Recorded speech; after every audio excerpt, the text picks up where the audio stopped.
ఒక సంచలనాత్మకమైనటువంటి నిర్ణయము.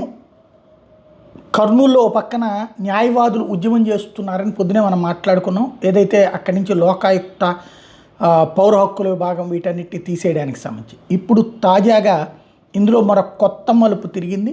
నేను ఆ వీడియోలోనే ప్రస్తావించాను. హైకోర్టు బెంచ్ పెడతామన్నారు కదా, అదేదో ప్రకటించేస్తే సరిపోతుంది కదా అని. ఈ పూట క్యాబినెట్ భేటీలో ఆ నిర్ణయమే తీసుకున్నారు. హైకోర్టు బెంచ్ ఏర్పాటుకి క్యాబినెట్ నిర్ణయించింది.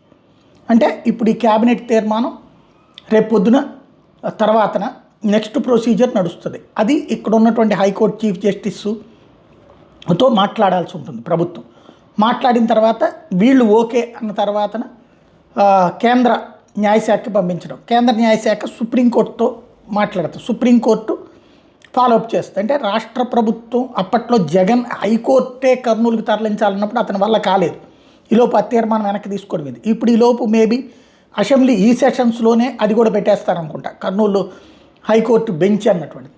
అది క్యాబినెట్ ఆమోదించి అసెంబ్లీ ఆమోదించేసి మండలి ఆమోదించేస్తే ఈ తీర్మానం కేంద్ర ప్రభుత్వానికి పంపిస్తే ఆటోమేటిక్గా పని అయిపోతుంది. అక్కడ సుప్రీంకోర్టుతో మాట్లాడడం ఇదంతా కూడా.